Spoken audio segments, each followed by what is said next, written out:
meeting you visually, but and we are recording the session right now so it can be used in other places and times. I did want to make just one little housekeeping detail. Are you all in a big room together with a phone in the middle of you?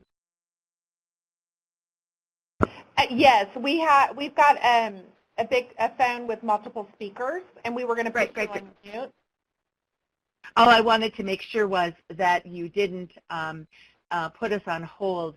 Sometimes what happens is this lovely hold music comes on, and you're dead for the rest of the time until the person comes back on, but that won't happen. So, okay, let's rock and roll. Thank you. Perfect. So, first of all, my name is Lori Lutz, and I am the Chief Strategy Officer of FedCap, and what that actually means is always evolving, to be quite honest. But specifically, it means that my job, my responsibility is to try to drive strategy, innovation, structure, collaboration, integration, all the shuns, to really ensure that our organization is moving as the environment is moving, as our market is moving. And so part of that is helping to advance and I think really engage our staff. One of the responsibilities I have is to oversee the engagement team, but I consider, while that has a lot to do with development, I have really brought into that effort our work in engaging employees. And so I want to introduce my colleague who will say hi. She's helping me move the slides forward. She's also the State Director for the State of Rhode Island and the Director for the National Center for Innovation and System Improvement. And Laura and I work very closely together. So, Lori, do you want to say hello? Yes, good afternoon, and I look forward to getting to meeting you all in the future, and welcome. Great. Thanks, Laura.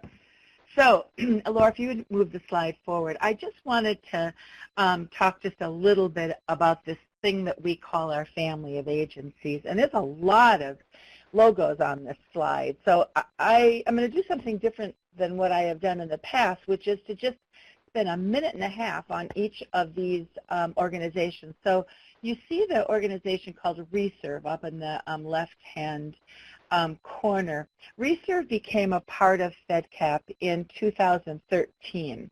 And what Reserve does, and you notice it's Reserve, after 9/11, the towers fell, the lower Manhattan was really in a mess, and so many individuals were coming to a gentleman named Jack Rosenthal, who's the founder of Reserve, who died this past year, heartbreakingly, and said, what can I do? And these were individuals that were retired, they were savvy, they were smart, and they wanted to give back or serve.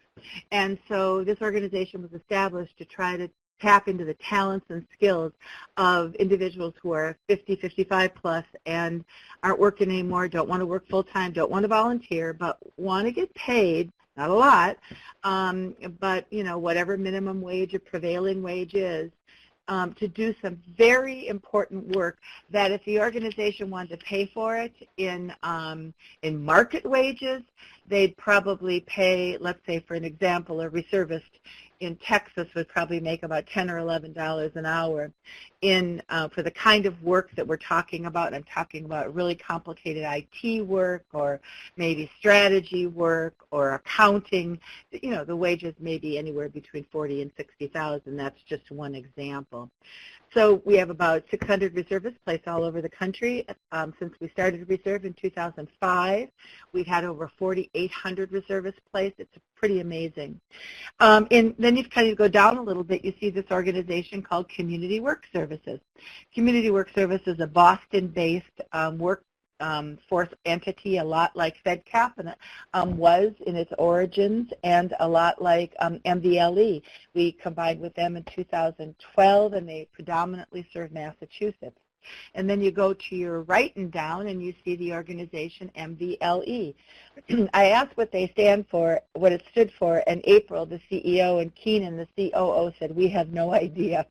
So I think it might have had something to do with Mount Vernon a long time ago. But that, too, is a workforce development agency, really driving to place people predominantly with disabilities into the workforce. And then if you go over to the left again, you'll see Wildcat. And Wildcat came to us in 2011. MDLE came to us in 2018, I meant to say that. Wildcat came to us in 2011. They were one of our first combinations, and they were the focus of our spring cocktail party, and they are every year. They have a 48-year history in serving the previously incarcerated or the justice involved, and that's what they do. And then, of course, I do not need to explain to you about Easter Seals, except to say that our first Easter Seals New York, came in 2015, and right now we are in the process of combining with Easter Seals Central Texas and Easter Seals Northern Texas. And then you go off to the right, and you see Benevolence. Benevolence is interesting, and you're going to hear a lot more about it. But this is a platform that we're using for our employee engagement. One of the ways that if employees choose to, they can give back or they can communicate to their network, to their family members, to their friends, that there are ways to give to people in need. And what Benevolent does is ask case managers. Any of you who are case managers, you will have this opportunity.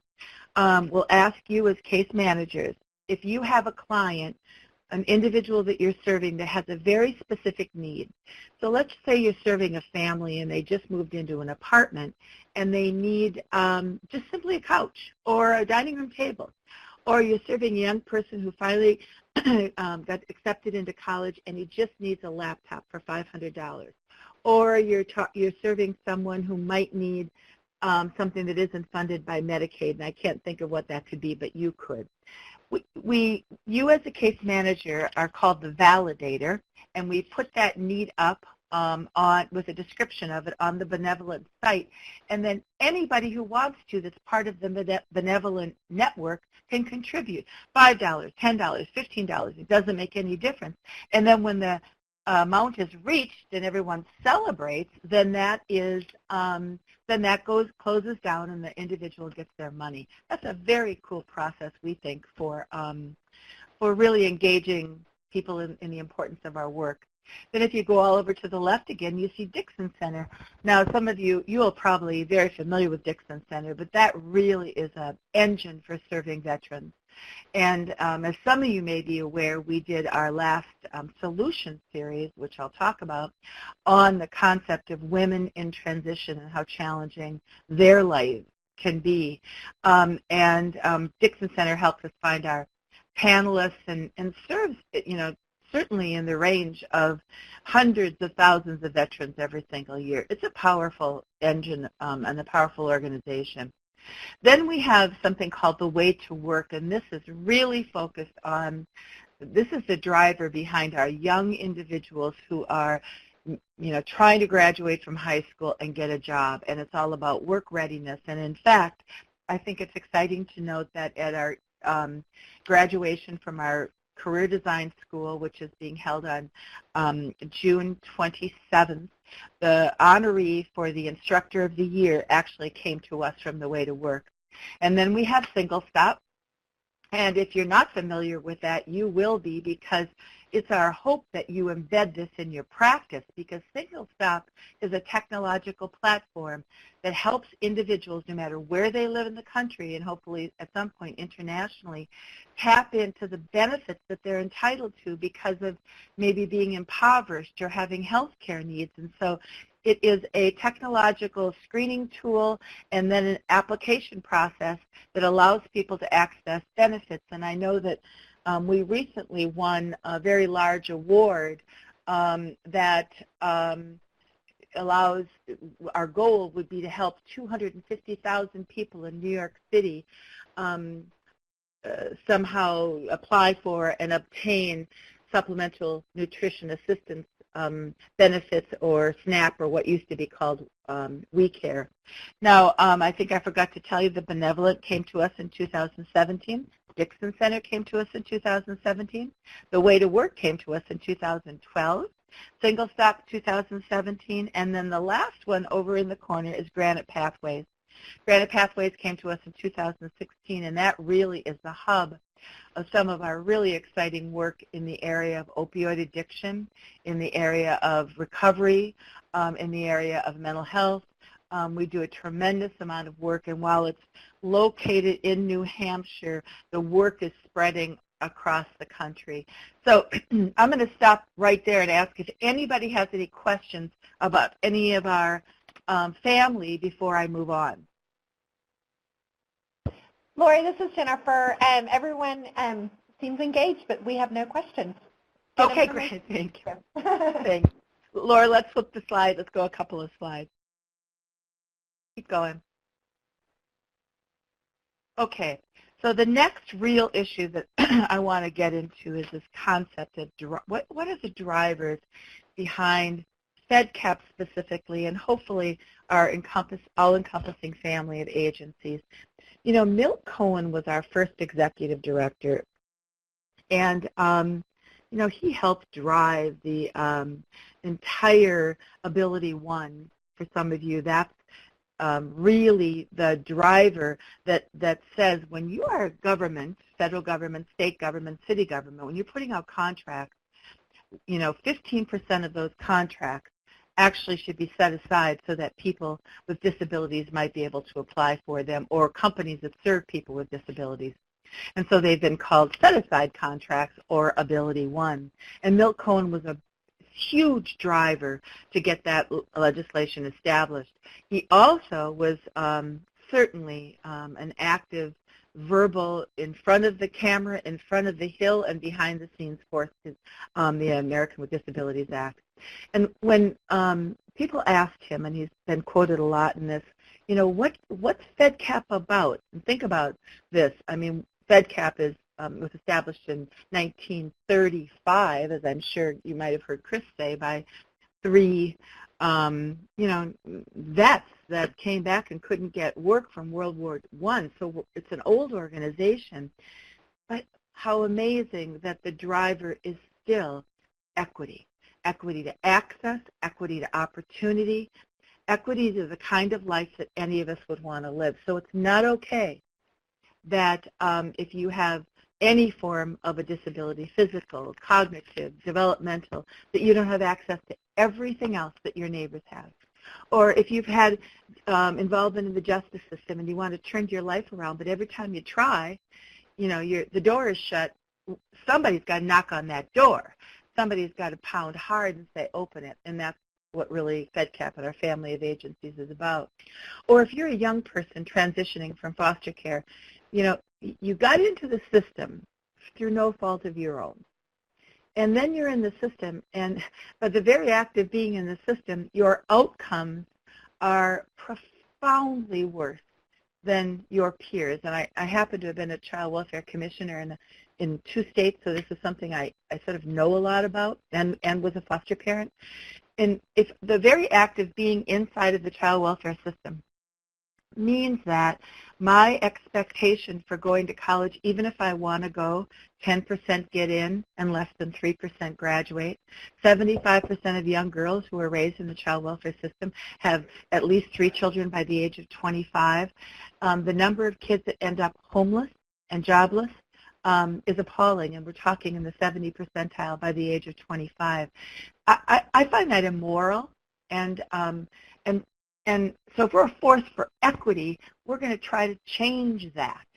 And that's why one of the things I love about, and I'll be talking about this in our strategic planning brown bag lunch next week, is that you never really can, you know, nail who you focus on as a population of people in need, because it evolves all the time. Certainly we have, you know, an emerging issue with the immigrant population. The data, as I've indicated, around the number of individuals in the foster care system, that's you might think that might be new data, but it's, I mean, old data, but it's relatively new. Another big piece of information is that 56% of the kids that are served in the child welfare system cross over into the juvenile justice system, which is a feeder to the adult correction system. What are we doing, right? What are we doing in these systems? So this concept of building being a force for building equity and then finding ways, strategic ways to build equity is absolutely what we're about. Last example, 10 years ago, the royal collective we, felt pretty good if people who had, let's say, an intellectual or developmental disability ended up, doing work in a sheltered workshop, and they came every day and they did their widgets or whatever they were doing, and then they went home every night and they were paid, a fraction of what the prevailing wage was or competing wages, minimum wage. And now you flash forward to 2018, and there are lawsuits emerging around the country. Oregon, Rhode Island, Minnesota's in question right now, which is amazing to me, actually, about the fact that people with disabilities are not given the kind of opportunity, and they're paid less than they should be for work. And so that's an emerging population of people that we want to provide equity for. So that's a force. And I hope you feel that and see that the more you become integrated into FedCap. Laura, let's turn it to the key elements of our culture. And you can't be with us for very long and not hear language around structure. And I think structure means a lot of different things to a lot of different people. So I'll sort of tell you what it means for me. You all do such important work every single day. You have a mechanism for doing that work. You have a sequence, a flow chart, whatever you might want to call it. And the thing that always concerns me, and I think a lot of others, I'm sure you too, Donna, is that if we have these people getting hit by that proverbial bus that we all seem to be threatened to be hit by, and someone new comes in or a team of new people come in, however it might be, it is a structure in place that someone could pick up the ball and take it and run with it, with very rarely even a blip, because it is laid out so clearly. And that would be true for the very work we do in our interaction with clients. It would be true for our engagement work. It would be true for our IT, our finance, our facilities, our HR. It would be true for all of our quality improvement, our metrics. So, we're not there yet as an organization. It is something that we have been working on. And I suspect I suspect there's probably not a there, but we'll be further along than we were at the end of this year. And at the beginning of this year, we were further along than we were at the beginning of last year. And so we are evolving and tightening. But that's an element of our culture that we get asked a lot. Have you built the structure for that? Wait, is this simply based on a person, or is there a structure behind this?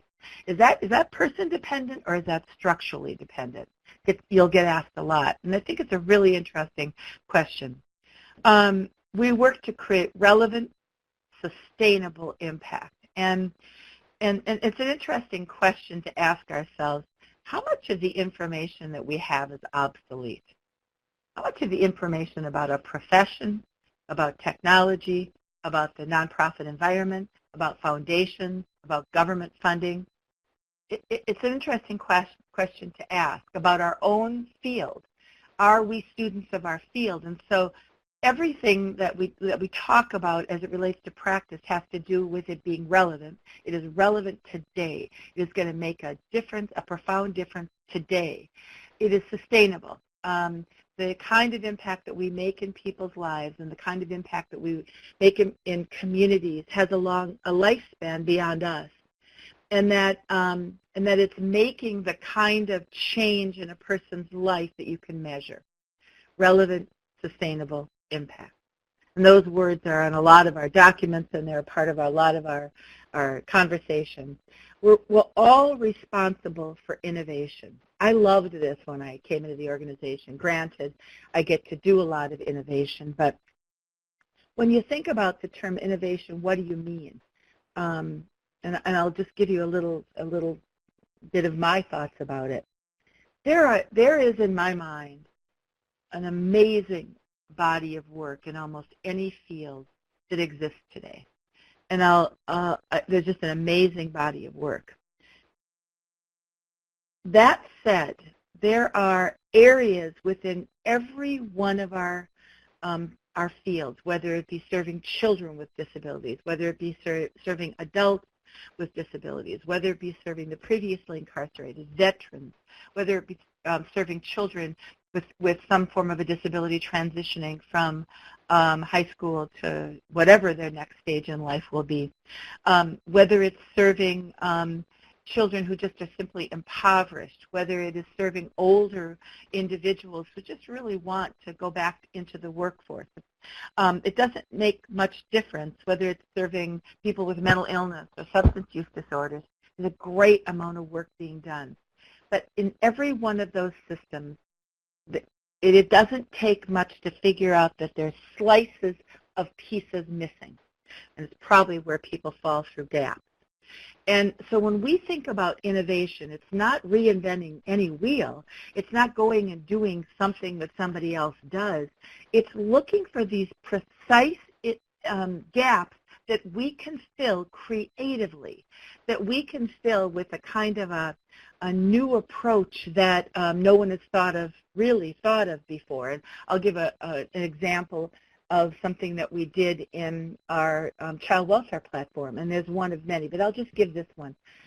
Everybody was worried about the statistics of 3% of the kids graduating from college, as I said.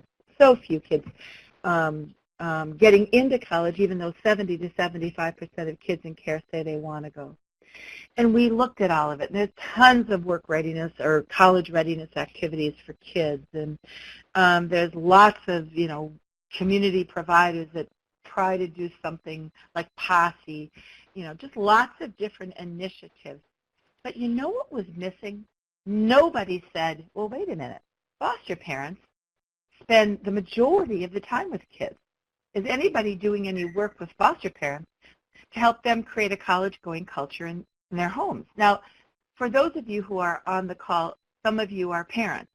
And this may not be true of everyone, but there's probably a dream as a parent, whether your baby is 6 months old or 16, that your child will have an advanced education.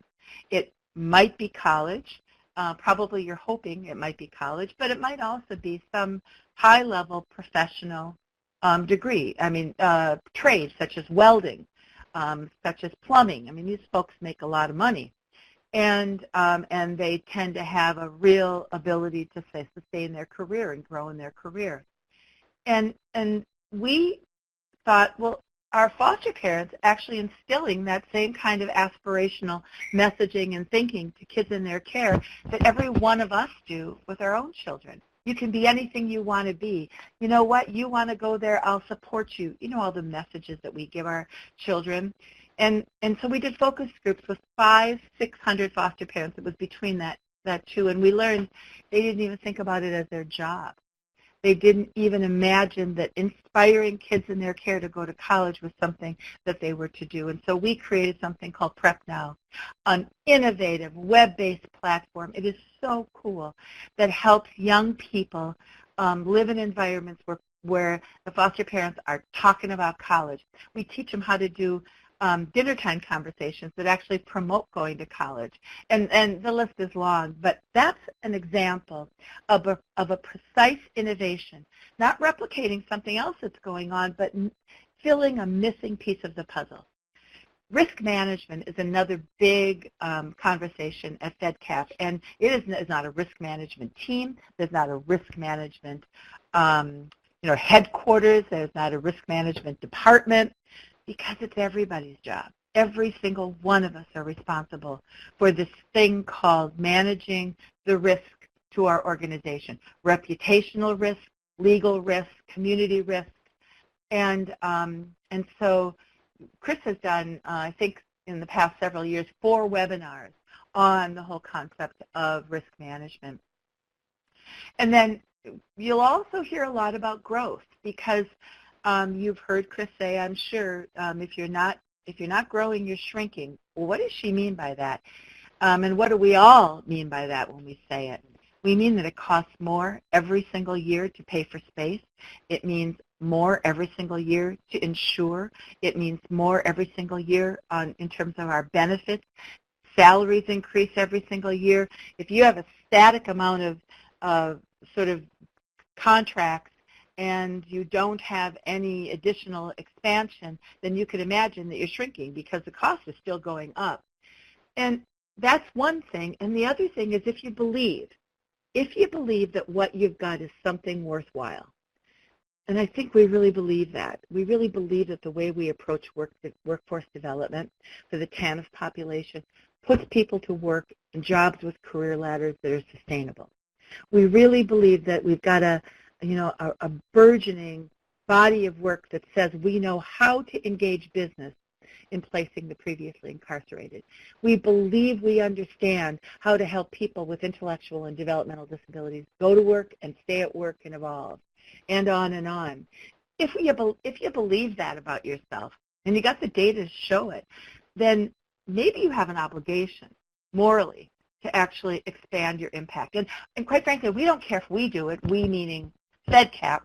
It's one of the reasons that we want to have an expanding family of agencies, because if each of Fields, North Texas, wants to go into the work of serving the justice involved or previously incarcerated, for example, gosh, you don't have to reinvent any wheel. We've got strategies, we've got structure, we've got an approach that's been, to some extent, codified, tested, codified, and that's true for any time we expand. We take with it the entire body of work and say, man, if you want to start that in any part of the country, we'll help you. And finally, we use data. Data drives decisions. In the absence of data, you're just guessing. And I don't think there's something terribly wrong with informed guessing, but wouldn't it be nice if you had data behind it? And so I'm going to talk in a little bit about metrics that matter, and we'll move from there. So let me stop again. That was a lot of information. I need a sip of water. Any questions?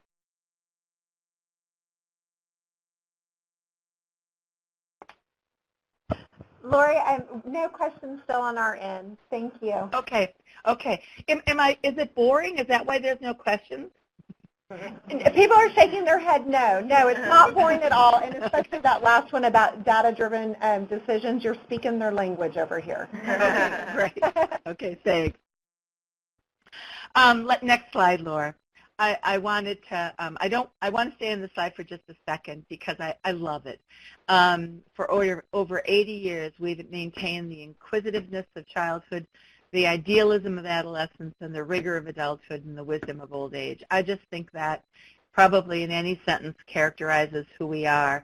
But let me underscore, we're not anywhere near done or where we need to be, and we make mistakes every single day. We don't get it right every single day, and we are an organization that wants to learn and grow and learn and grow, especially in making certain that what we do creates relevant, sustainable impact. Okay, Laura, let's keep rocking and rolling. I think I've touched a lot in this slide, but this is just to help you really understand. Look at the breadth of who we serve. Everyone from disadvantaged youth, child welfare, juvenile justice, just generally adult justice involved, the chronically unemployed, kids and adults with intellectual and developmental disabilities, veterans, older workers, people in recovery, and a growing body of work with immigrants, and I anticipate that will be even more. So it's almost the expanse of people across the country, and quite frankly, it's any of us who at any given point in time have a need. So let's keep rocking and rolling, Laura. So the next thing I'm going to talk about is structure, and this could be a yawner, but it's not, but I'm going to try to make sure that it's not. And you'll see a quote from Chris on the bottom. It says, good people fail in the absence of structure. And I want to tell you something. It's really interesting. Whenever somebody in the organization isn't doing well, the first question Chris asks, is there a structure set up for he or her to succeed? Do we have, and have we put in place, a way in which this person can succeed? And so let's keep going, Laura, and we'll get to this concept of the cube. So some people use language matrix, which we rejected because it's a little bit flat. And we came upon the concept of the cube. And let me try to describe that within these four areas. So the actual work of FedCap is structured within four practice areas, and that's workforce development, occupational health, education, and economic development. And I'll give a quick little primer on each one of those. But what we mean by workforce development is all of the readiness work that is involved in helping a person get a job, and then helping them get the job, and then helping them keep the job, and then helping them grow in the job. That's workforce development. And then there's this concept of occupational health, and we've kind of taken the word and hijacked it a little bit, because what we mean by that is not OSHA or things like that. We mean, if I've got a mental health issue, or if I've got a substance use disorder, I'm in recovery, or if I've had, maybe severe physical disabilities like diabetes or obesity, whatever it might be, what is it that I can do in our body of work? What do we do to help a person stabilize and then get a job? So every bit of mental health services that we provide, every bit of recovery services, substance use disorder services, physical well-being, all of it is done through the lens of employment and long-term self-sufficiency. So for us, it's not sufficient just to provide mental health services if it's not driving someone to become self-sufficient, if it's not driving someone to have the skills and tools to really be able to have, well-being and economic well-being. Education, all about it's everything that you do and more so, but it's really about from 0 to 3 all the way to any adult professional development that we do, this body of things that we call helping people to advance educationally, to get to go from maybe preschool to kindergarten to first grade to middle school to high school to college, and or any trade or vocational training, and then after that, whatever else it might be in terms of ongoing adult learning. And finally, there's this thing called economic development, and when we're really where we want to be in economic development, we're not there yet. But when we're there, we'll have a CDFI, which stands for a Community Development Financial Institution, where we'll be able to be located in impoverished communities around the country. So we envision maybe 40, 50 of these CDFIs as one element of economic development, where I'm a vet and I've got severe PTSD, let's say, and I'm not good working inside in constrained environment, but I have a skill set and I want to form my own company. And we give them, the loan to help them do that. Or I'm a woman, and I have 4 children, and I need to work outside of my home, and I have a great business idea. Shark Tank would love it, and we give them some of the money. Or that I am an individual who has a disability, and you know what, I can't seem to keep pace in a typical environment, but I really do have a skill set that I can do inside the home and make some decent money, but I just need startup costs. What that does to communities and what it does to individuals within those communities, we'll in time measure, but that's our vision, that we work in hotspot communities and we work with individuals who need this thing called equity, even in loaning. Now, all of our practice areas are supported by corporate services, and that includes everything from HR to IT to finance to our procurement processes to our facilities to all of this bucket of things that we call corporate services. And I think our corporate services is evolving. I think it's stressed, but I think it's evolving in the ways that exactly the way we want it to.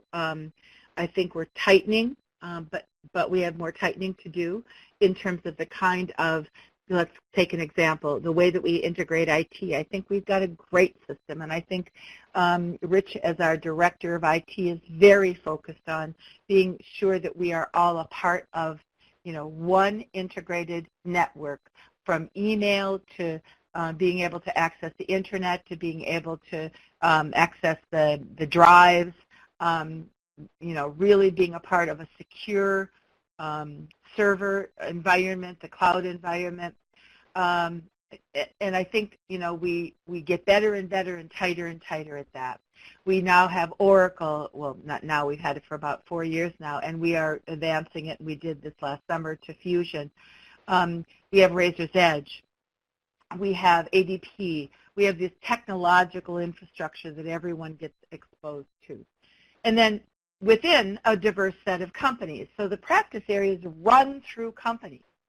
So it is very possible that Easter Seals North Texas in 3 years will have a body of work in workforce development, a body of work in Occ Health, a body of work in education, and a body of work in economic development. Because that's how the cube works, that we run these practice areas through the companies, and that there is a regional, national, and international footprint. And I expect in time that in addition to having practice areas, and we will have our brands, that we will have very strong regional, not only regional leadership, but a regional body of business, and that too will be, kind of, if you could imagine, there's a different way of thinking about work in, let's say, the Southeast than there might be in the Northwest, and all of the nuances need to be established. So that's how our cube works. And this is the thing that I probably want to emphasize the most, is that, you know what, it doesn't make any difference if we're going after a proposal and we decide, hey, let's let Easter Seals North Texas take the lead on this one.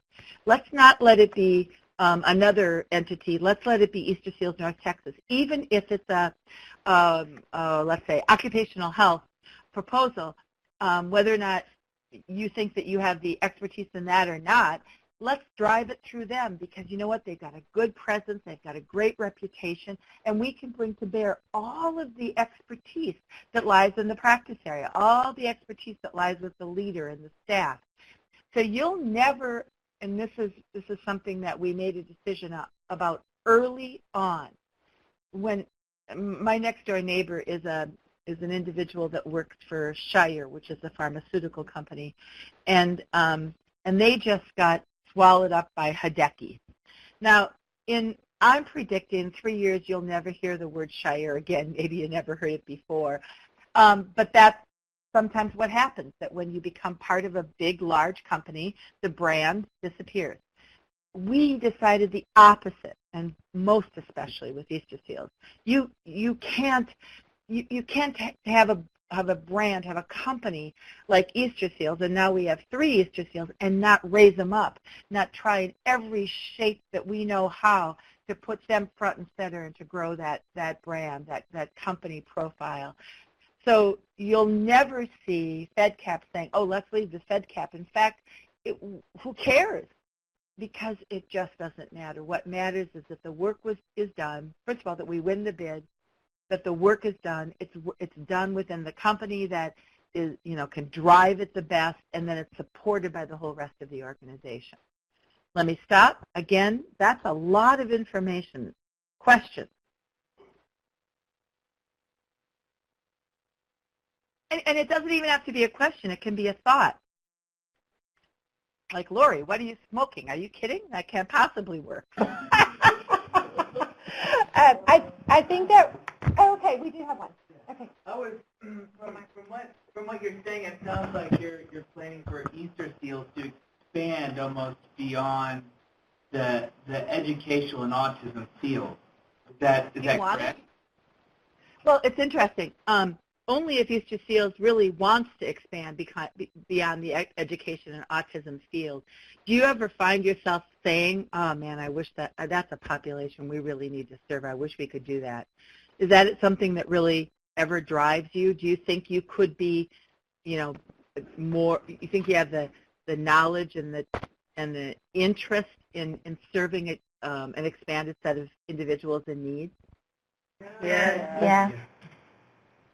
That was a yes, in case you couldn't hear it.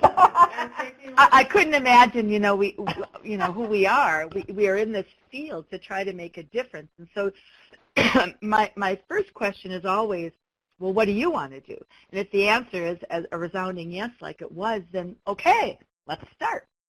And so we start to look for RFPs that maybe 2 years ago you would have said, oh, we can't do that. It's just too big. Now we say, wait a minute, we can do that. We can do that. And so the answer is, if that's a driver for you, and it certainly is a driver for us, yes. Anything else? Okay, then I want to move on to the next one, because I love this slide. And for those of you that will participate in the brown bag at lunch, let's go one more, Laura. This is for me. I'll spend a little bit of time on that. I found this slide when we were building our strategic plan, and I do so much research, and I'm part of a body of people that do research and interviews and discussions and conversations with business leaders.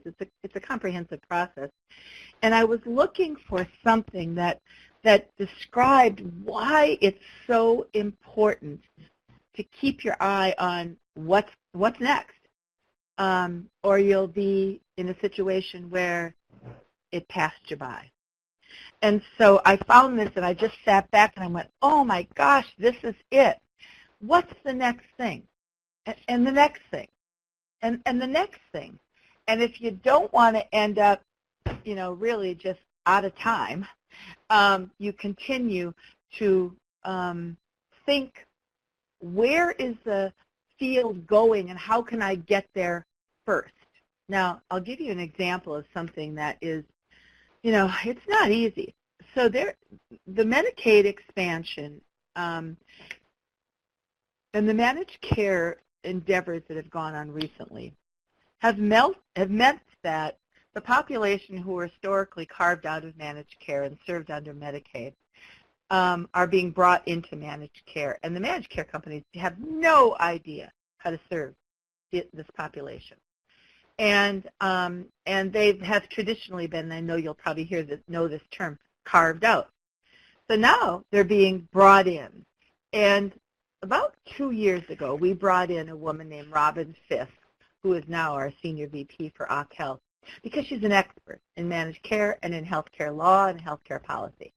And she gave us a primer. She just talked us through it and helped us understand Managed Care 101, and then what would it mean if the populations that we serve, the young people with disabilities, adults with disabilities, individuals with, that are receiving mental health services, even with parity, that's not where it should be. What if all those are brought into Medicaid, and now managed care is serving them instead of us? Well, okay, first of all, that's a kind of a frightening thought on like 3 or 4 levels. Level number 1, to be quite frank, and probably you'd wish another thing would come to your mind first, but you go, holy buckets, there goes my business. And then the next thing, probably shortly that follows, is managed care doesn't know how to do this. And so you begin to realize that if you are going to compete in that environment, you better find out which managed care organizations are really interested in going after that business, and then make relationships with them so you become a subcontractor, you become a part of their network. And therefore, that's what we've been doing for 2 years. After Robin did the big presentation and people were kind of yawning and saying, why are we doing this? And then click, there's more Medicaid expansion, more populations being brought in, more populations being brought in. And then you say, we better be ready. And had we not, I mean, we were probably in conversations or partnership with probably between 6 and 7 managed care companies. It's too late to start now. They've already got their partners. And so that's an example of what next. Or let's take the example of in the whole idea of the employment with people with intellectual and developmental disabilities. When the first lawsuit came in Oregon that basically sued the state for placing people in a sheltered workshop because they basically called that, Laura, what's the word I'm looking for? They called it a... segregated employment. Segregated employment. Thanks, Laura. And when you call it segregated employment, then you're basically not giving people choice and the right to be working fully alongside their peers. And that first lawsuit, not a lot of people paid attention to. Okay, it's Oregon. Surprising, actually. Well, then it hit Rhode Island. And now, and if we weren't aware then, we approached the state and actually said to them, hey, listen, we will take over one of the organizations that actually serves people with intellectual and developmental disabilities. And not only will we take it over because it's got some financial issues and actually some ethical issues, we'll take it over because we know how to put people to work. And here we are today, 2018, and that was in 2000, we launched in 2014. Here we are in 2018, and we're in a situation where we have got people working that no one believed could ever work. No one. People with significant speech issues, in wheelchairs, real struggles with dexterity.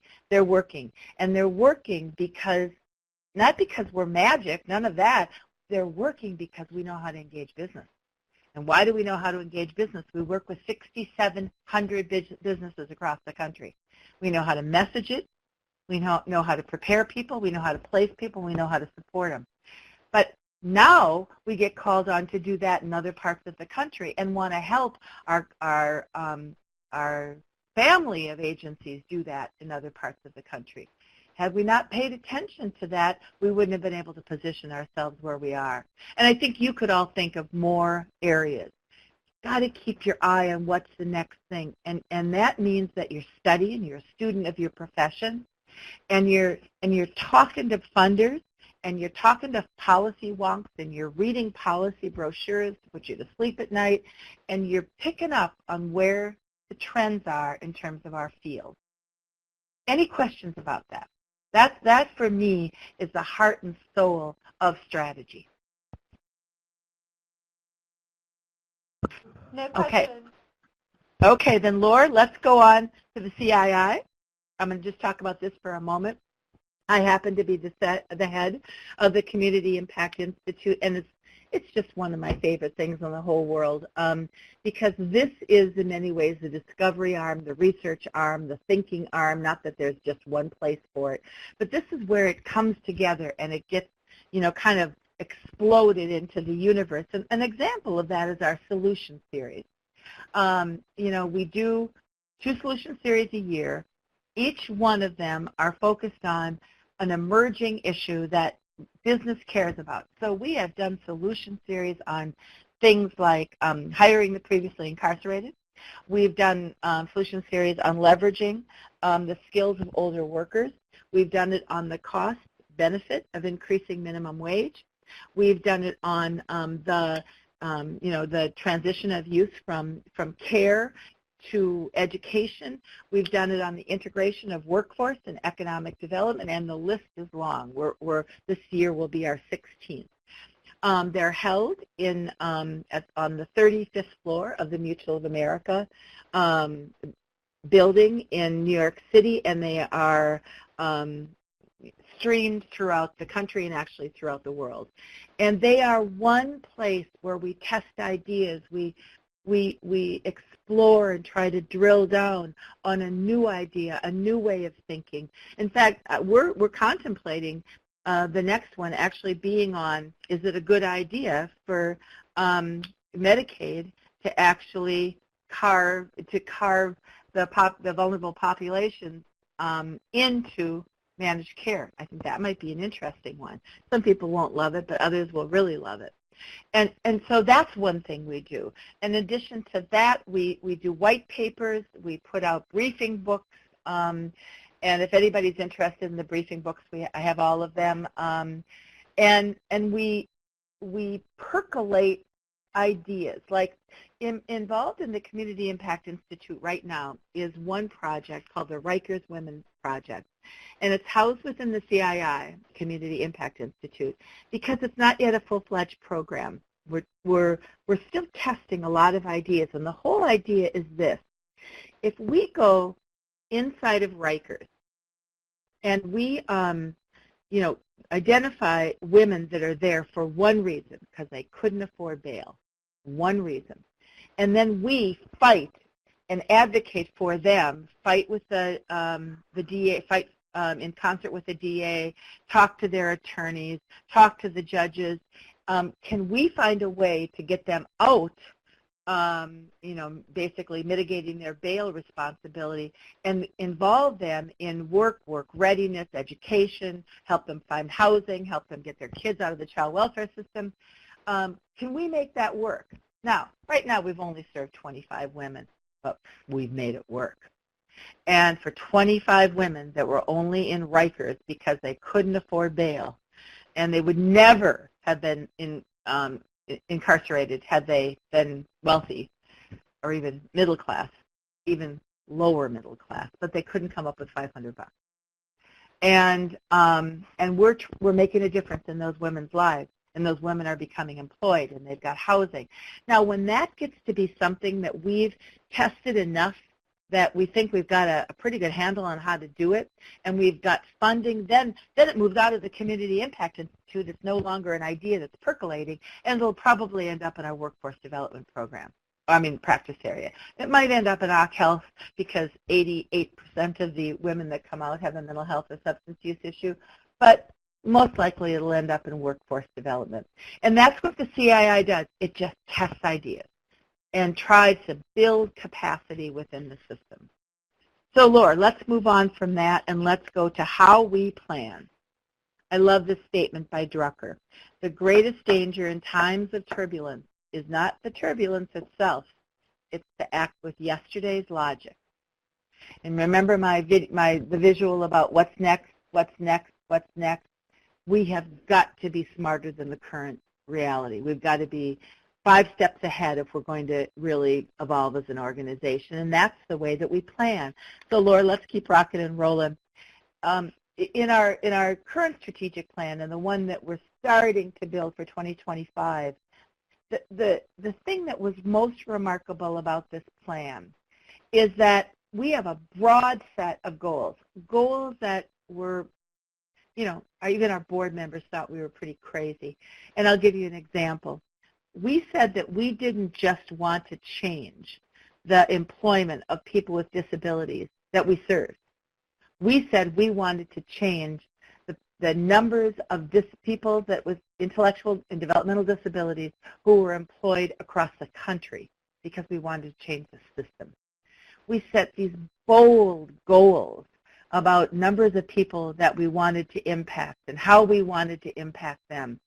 And then we continue the research and continue the learning. And we absolutely expect that our strategic plan will change. In fact, if it doesn't change, it's one of those plans that you develop and put on the shelf and yawn. Oh, yeah, we did that once, did we? I wonder where that is. No, we want our plan to drive our work. So we expect the plan to change, but not the goal, not what we're trying to achieve. And that's really, there's a lot more to say about that than I will in the broad bag lunch. But let's kind of look in the next page at the FedCap strategic plan. And Laura, you're going to just have to push a lot of buttons. So let's start. So we expected in 2015 to impact 25,000 lives, have about $150 million in revenue, and create 2,500 jobs. That was what we expected to happen. We hit every single one of those markers in 2015. So good, that's fine, that's great. Now what do we expect to do in 2020? Well, we said we wanted to design precise interventions. Keep going with them, Laura, that's great, there's 4 of them. Precise interventions that change the long-term outcome of very specific populations. We wanted to make sure that 74% of youth who leave foster care and end up homeless, we want to change that number to, oops, it looks like I've sort of frozen here. I'm not sure what that's about. Do I look frozen to you? Yes, it happens from time to time. But you'll Oh, it does? You'll come back to Okay. life. Well, at least my mouth isn't, well, it is. It's sort of completely open. Sometimes those frozen pictures are really ugly. Bottom line is that we want to change every one of these statistics, and we won't serve all of the people in the world or in the country who are aging out of foster care. We won't serve the total number of individuals who are leaving prison. We won't serve the entire body of of people across the country on public assistance, we will not serve the entire body of individuals with intellectual and developmental disabilities, but we want to change those outcomes. Let's keep going, Laura. So we want to improve and continue to expand our infrastructure capacity as well as the infrastructure capacity of organizations that provide services for individuals, vulnerable populations. We want a $30 million endowment. What's that about? That for between 2015 and 2020, because we want the next people, after Chris is gone and I'm gone and all of you are gone, and we want this organization to have a legacy for the next set of leaders. We want to be a major influencer of national and international policy. We want to have a robust economic, that's the next one, Laura, a robust economic and community-based development platform, and so that we can make the kind of changes that we're making. And then there's three more to hit, Laura. By 2030, we want to have a $100 million endowment, and we want to secure the sustainability of the organization and the family of agencies into the next 3, 4, 5 decades. So that was our strategic direction, and we're closing in on 2020, and we have begun to make profound inroads in every single one of our goals and national goals. You know that when we started, 95% of individuals of working age with significant disabilities were unemployed, and that number is down to 60. And we know we had something to do with that. We have done webinars, we've done white papers, we presented at conferences, we have taught organizations. We know how to do that. And it's not solely that we're responsible for that, but we're a part of it. We don't care about getting any of the credit, we just care about the numbers changing. Okay, Lord, is there anything I can do to change this frozen thing? You can stop your webcam and start it again and see if that'll do it. Okay, I'm going to do that, everyone, just for a quick second. And now I'm going to start it again. I'm going to start sharing, and let's see if it gets better. It looks like it's not even going to show me at all this time. I don't know what happened. Look on your screen and see if there's a thing that says shared. I did that, yeah. I'm not sure what's going on with this, but okay. I'm sorry about that, folks. Let's keep going, Laura, and we're going to go into how we execute. And this might have to do, I don't think it has to do with my internet, but I live in Maine, and there have been unbelievable storms, so it could actually have something to do with that.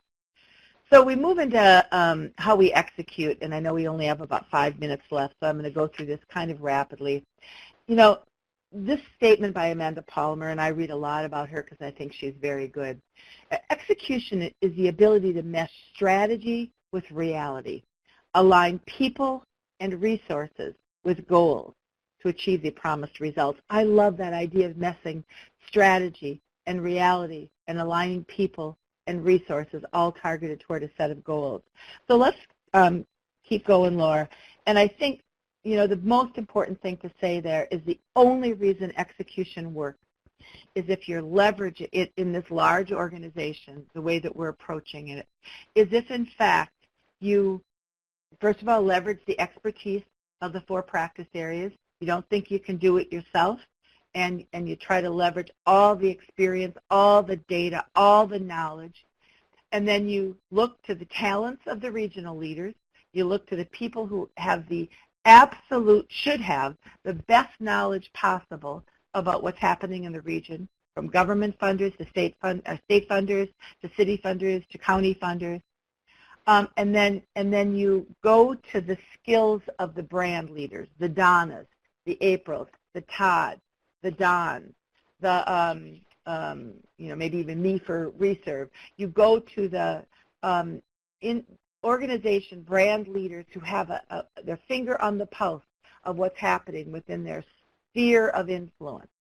And then you rely on the capacity within corporate services. So when we're building proposals, one of the things that we do is bring teams of people together. There's IT on the phone, there's finance on the phone, there's HR on the phone, there's facilities on the phone, engagement and marketing is on the phone, and then I also oversee metrics. And why do we do that? Because when you're building a proposal, you're really trying to clearly build the readiness to hit the ground running, assuming that you get it. So you put it in Salesforce and you say, hey, listen, we're going after this very large proposal. Okay, there's a tee-up now to HR and IT and finance and facilities that we win this, baby. We might need 16 new offices in about 25 days, assuming post getting the notification of the award. And so there is this precision that occurs when the corporate service leaders are aware of what's coming down the pike and they're ready for it. Now, sometimes that hits the reality of, okay, but every single individual in corporate services has a job, and then they feel like sometimes, and this happens from time to time, they feel like they're drowning. So, okay, that's fine. We get that. You're going through a real tough time. Let's say you're in the middle of the audits in finance, or now Rich went through a major process of, shifting. Not only did we go from kind of the Oracle Basics thing to Fusion, but then we did all of the sort of the lines and the servers and then you're at the end of my knowledge, which I'll fumble on words, or that we're in the middle of a major revamping of our current headquarters in New York City, and everything's just a mess right now. You can't find a conference room at 633 because everything's being torn up and there's banging and pounding.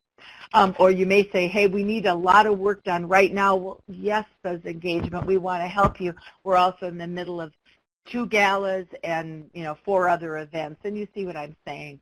You're going to hit those moments in time, but the bottom line is, in the absence of engaging all of these entities right away, we're not going to have the precision we need for the kind of execution that we want. And then the last thing I'm going to talk about is, before we end in about a minute, is that of metrics. And I'm going to tie metrics to employee giving and the whole concept of culture. I'll say it basically, 16 volumes ago, we actually launched this thing called Metrics That Matter and decided that it's fine that the government and every other funder wants us to measure a whole lot of stuff, but you know what? What do we want to know?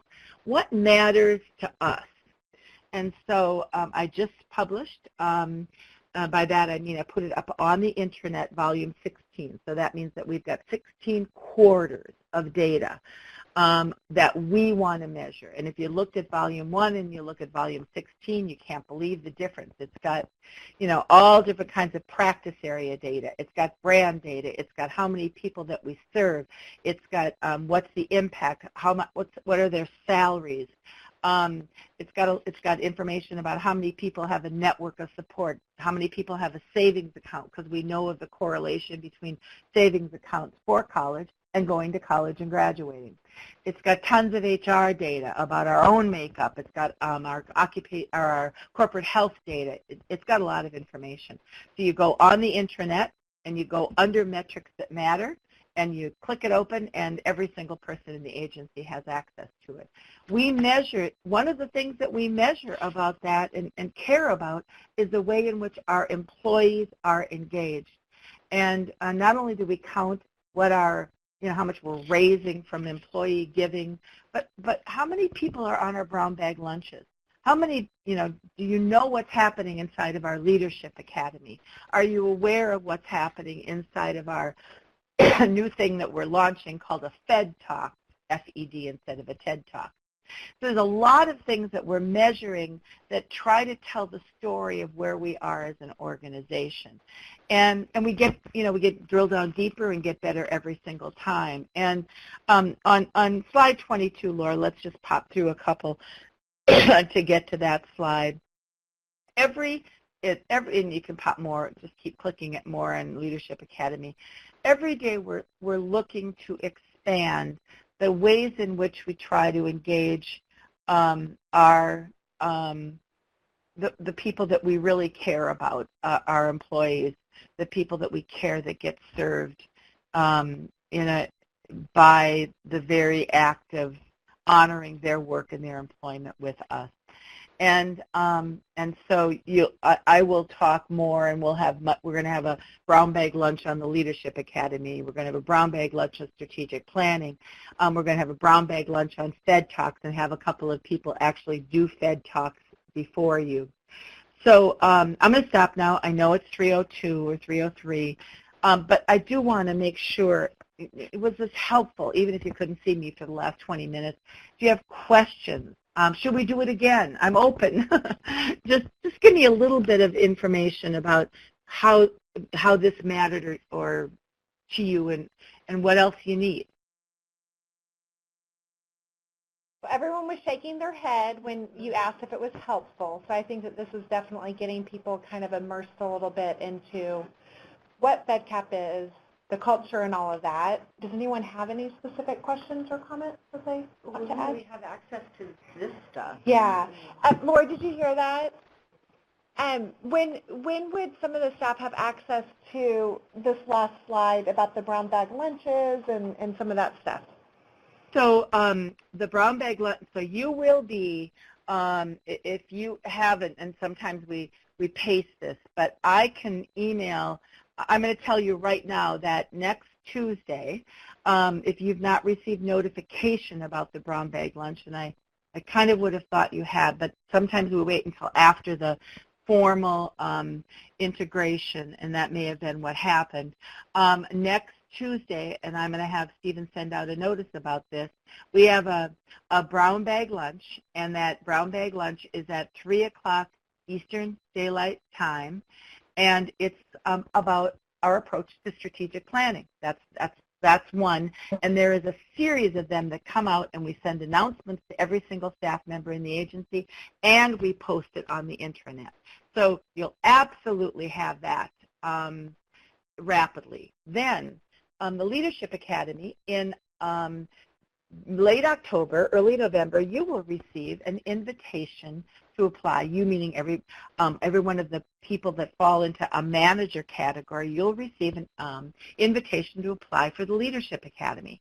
The Leadership Academy is very competitive. We don't choose any more than 15 people a year, and those people are going through a year-long process. Laura, if you click a couple more buttons on that, there'll be more about the Leadership Academy. And we will actually choose based on a lot of different criteria, which you will know about, and then you'll become part of this amazing group of individuals. We are entering into our 4th year, and it's remarkable. I will, when we do a brown bag lunch on the Leadership Academy, we will have members from every single Leadership Academy class talk about their experience.